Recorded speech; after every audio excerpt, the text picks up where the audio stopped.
Hey, what's up, YouTube world? This is Saran North. I'm coming back at you again one more time. Had to get some off my chest. It's about gun control, the big gun control issue. We had another whatever they say, mass shooting or whatnot. And, the basic Democratic liberals are going crazy again. Wilding out. Gun control. We need to ban sporting rifles, armor light rifles, better known as assault rifles. It's just wild. And they keep at it every time of shooting. But I want to explain to you today why, if you're black, any type of gun control is code word for, they always want to say dog whistling and everything, but whenever you hear white liberals talk about gun control, that's dog whistling, and that's code for we need to lock up more black men. We need to lock up more black people. And the reason being, you're not going to hear this point of view from too many places, but they know the war on drugs is ending. And, you had Bill Clinton, the Democratic Black Caucus, and you got Joe Biden wrote the crime bill back in the 90s and 3 strikes laws, and which disproportionately locked black people up for 3 felonies and the crack cocaine laws. And they apologized for it. Remember, they came back and apologized, saying we made a mistake, we apologize, we're sorry. Well, a lot of that's changing and turning around, especially with Trump and his prison reform initiatives, along with Kim Kardashian and a host of other people. That's changing slowly. And they see the war on drugs is coming to an end, starting with marijuana. And you're getting a lot of people, like in New York, getting any past marijuana convictions, thrown out or removed off their record. And I really do believe the Democrats and the rich Democrats and the white liberals understand that they're not going to be able to lock black men up as much for marijuana and other drugs now, because they're trying to look at it now as a disease or a medical problem or, addiction problem, and not a law enforcement problem. So with that being said, you got less black men being locked up for marijuana charges. So guess what? We got to keep the prisons filled. So what better way to do it? Gun laws. You know what I'm saying? Gun laws. Gun reform. We need more gun laws on the books. And the reason I'm against gun control is because it's against the Second Amendment. And me being a black man, I understand that. Just say hypothetical, okay, like we had a Democrat office, Hillary would have won, and they would have pushed gun control. Just say if we'd have had the assault weapon ban, and they push it a little farther, ban high capacity magazines, bump stock, which really don't matter. There's no such thing as a gun control. There's no such thing as a gun show loophole. I'm explaining that a little later on. But just say they brought out and passed several new laws banning AR-15s or something, and all type of assault rifles. Where do you think they're going to enforce those laws? Oh, wait, but yeah. They're going to enforce some laws in the hood, in the black community, a.k.a. the hood. You think they're going to be going to the suburbs? You think they're going to be going to the Hamptons, Beverly Hills, all your highfalutin areas? You think they'll be going to the beaches in Miami? You think they're going to be going to the gated communities in the suburbs of all the major cities and enforcing these assault rifle bans or gun control? Like say if we ban AR-15s, you think where are they going to enforce these laws at? Same place where we enforce the drug laws. You remember the war on drugs? Where are all the police going to go and get their quota up? Because a lot of times, if you get X amount of arrests on certain charges for, I'm a bail bondsman, by the way, and a private investigator, and everybody doesn't know, for a certain amount of arrests on certain things, the federal government kicks in money when you're arresting certain type of criminals or you're seeing this type of action, you have to arrest certain people to get certain amount of funding. Or you trying to get your numbers up and prove and show that we need this and this and this for our police force, you got to make the arrest to prove it and show that we have a problem. So where are you going to go to make your arrest? We're going to go to low-income communities, especially like black and brown, and we're going to go arrest and harass people and illegally search and do legally search and seizures on black folks. Because, we don't have law enforcement to fight. We don't have lawyers, or most of us don't have lawyers or the money to fight charges like that when police come in and do things that's unwarranted. Whereas they can't go to the suburbs and to little Joey's neighborhood and just go start screwing with them and doing illegal searches and seizures, because they all have, well, not they all, but most times you go to the nice suburbs and the communities, they're well educated on the law, and also they have money and they have lawyers in their family, and they have lawyers on retainers to fight this type of stuff. So they're going to go to the hood, you're going to start arresting all the black folks. So you're going to basically start arresting all the rappers and all the wannabe rappers with all their choppers and stuff, which is not going to stop any mass shootings, because, a lot of black folks and a lot of young folks, not even a lot, you got a small percentage that's in gangs, they own a lot of choppers. We call choppers AK-47s, assault rifles, AR-15s, SKSs.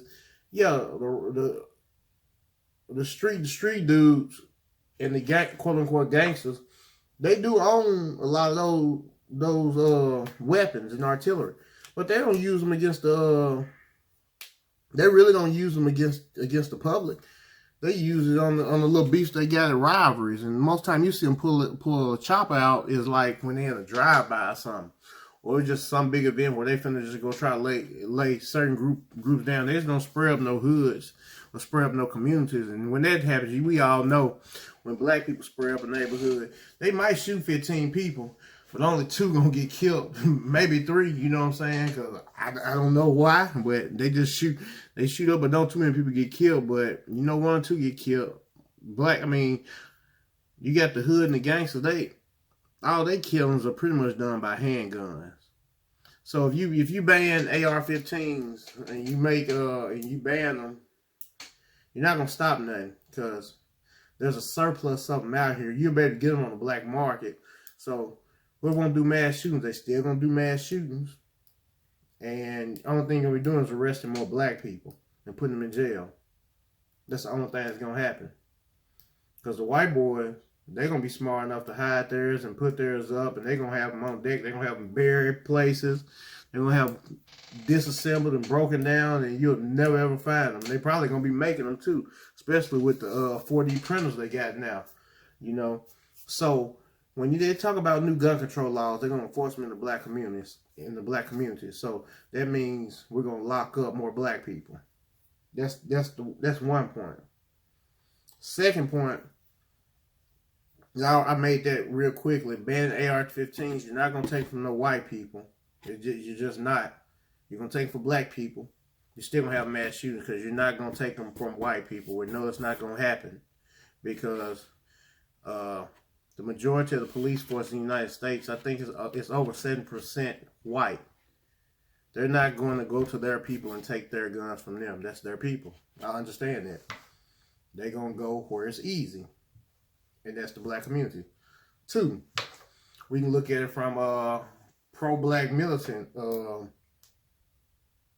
view.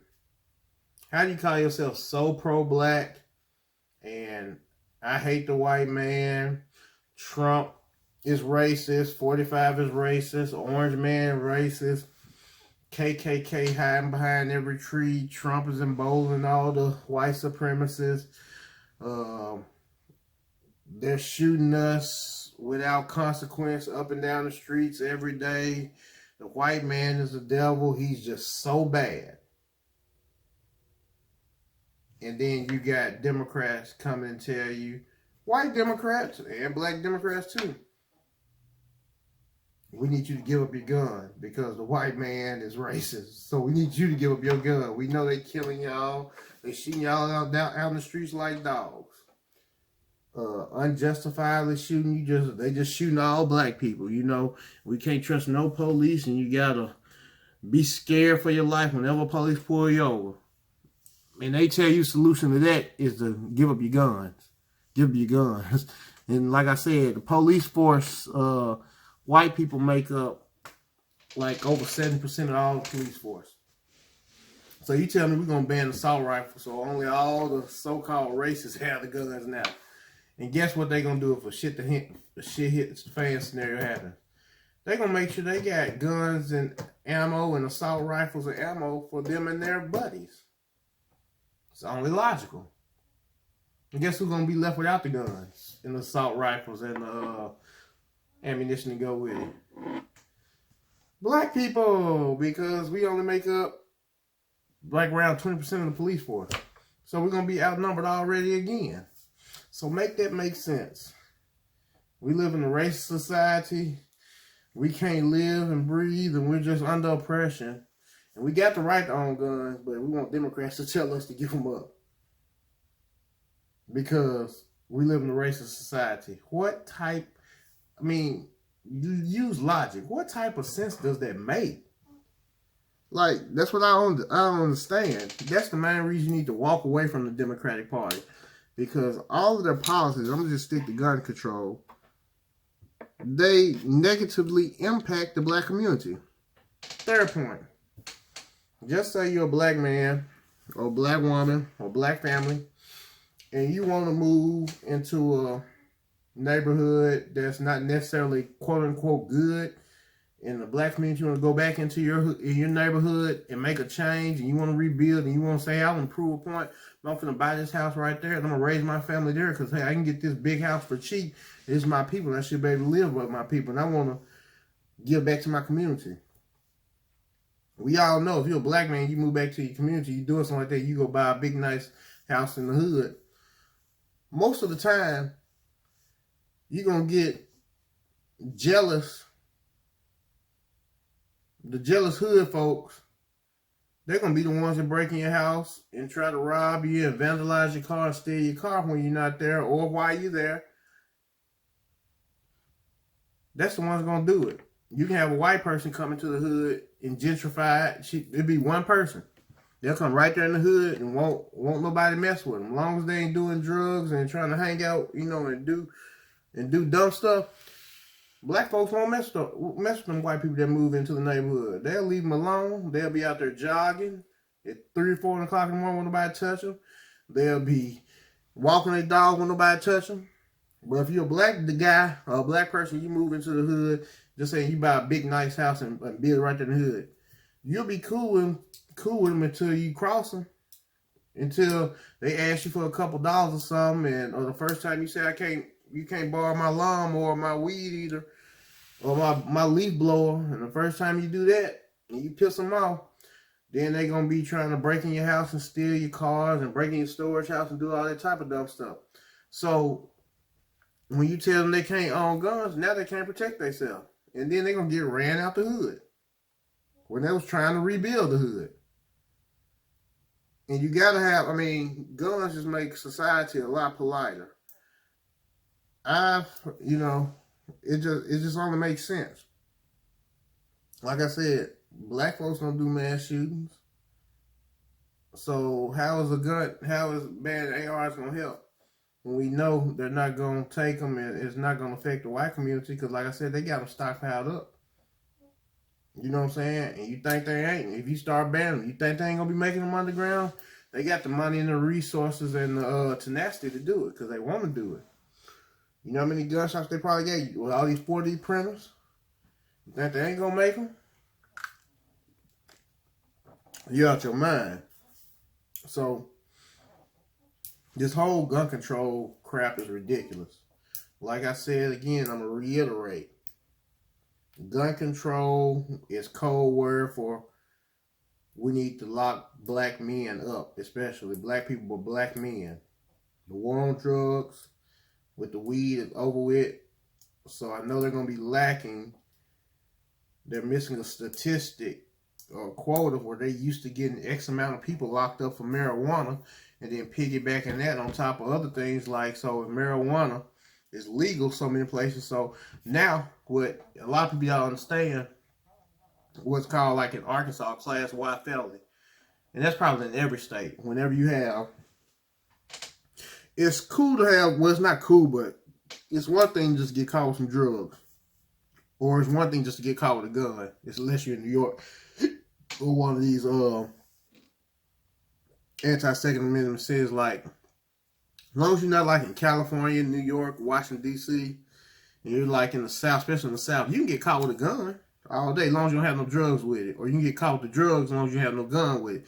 But when you get caught with the drugs and the gun, that creates almost a class Y felony, and you automatically gonna pretty much do some time. Ain't no way around that unless you get one of them dropped. It's called simultaneous class Y felony, and you're gonna usually do some time when you have both. So let's say if you knock out the weed, and weed is legal now, and just say a guy ran around the gun, now we can't lock him up for having the weed and the gun. And now, if you catch a guy with just some weed, running around weed, he ain't gonna go to prison now. He ain't gonna get locked up. He gonna get kicked out the system and out with a ticket.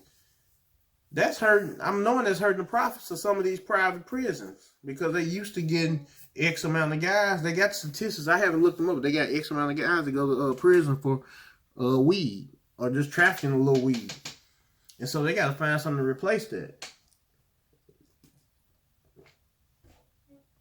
Easy way to do that, make new gun laws and go enforce them in the hood. And so, like I said, that's my main point on gun control. And I explained to you how gun control does not help the black community. Just thinking, just go back on that. Think about post-slavery, when slavery was over and whatnot, and you had a lot of blacks in the rural South. How do you think they protected their families and protected their communities before we got in this time? When the KKK really was, when the military wing of the Democratic Party, the KKK, was riding on black folks and terrorizing them, harassing them, and making their lives a living hell. How do you think they survived? It wasn't about talking and marching and protesting. It was by that shotgun. That's what kept, you know, a suck off their ass. You know what I'm saying? A shotgun. And that's what, you know what I'm saying, that gun gonna bring respect. So just think about that. What if they would did in the South? We wouldn't even be here if it wasn't for no gun. Black folks, we probably wouldn't even be here, even though our population has stayed at a certain percentage, like 12 to 13%. We would probably be 4 or 5%, if that, if it wasn't for the gun, because we didn't have no guns and they had gun bans pretty much, and we couldn't get access to guns. They would have came through and just killed us all, but they knew a lot of us had shotguns. So, yeah, they could ride out on us, but somebody going to mess around. You might kill us, but you're going to lose a few lives yourself. And that makes a person think real fast before they do something stupid.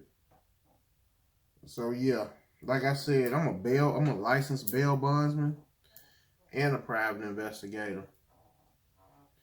I did asset protection. I worked in the prison before. I worked in Department of Youth Services. My father was a bail bondsman. I've been in the hood, been around the hood all my life. I know how this go. And like I said, you got a God-given right to protect yourself. A man doesn't give you the right to protect yourself. You got a God-given right to protect yourself and your property and your family by any means necessary. You know what I'm saying? And that's, like I said, you need to really definitely reconsider voting for the Democratic Party and really look into walking away for real, for real. And that's all I got to say, and I'm out. Click up.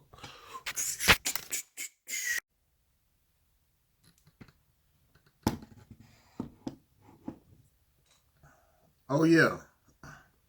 And one more thing I forgot. I forgot to address the gun show loophole. the false scary narrative gun show loophole.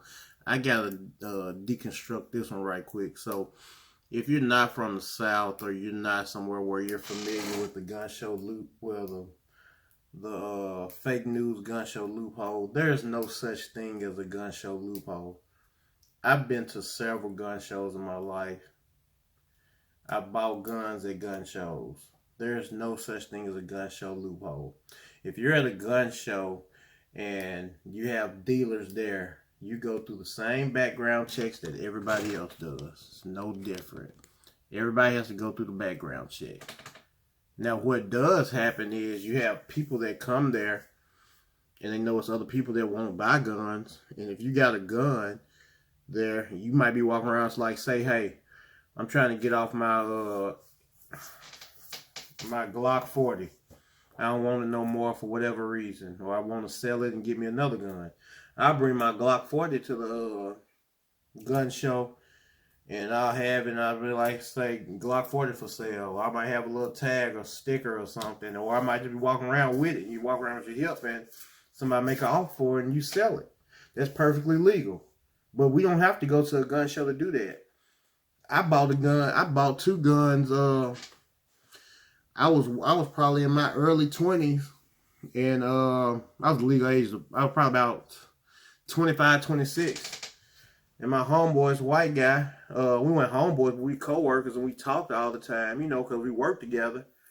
And he had a partner selling a 12 gauge Mossberg pump and a Smith & Wesson SV40 40 cal.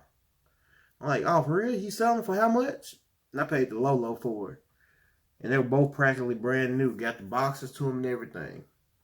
And this homeboy sold me a gun. Sold me two guns, shotgun and a 40. And that's perfectly legal in the United States. We weren't at a gun show. You don't have to. See, that's what a lot of y'all get misunderstood. It's no gun show loophole. I can sell a gun to whoever not to whoever I want to, but to somebody that's over 21, that's not a convicted felon, or, you know, it's been banned and thing. I can sell a gun to that person.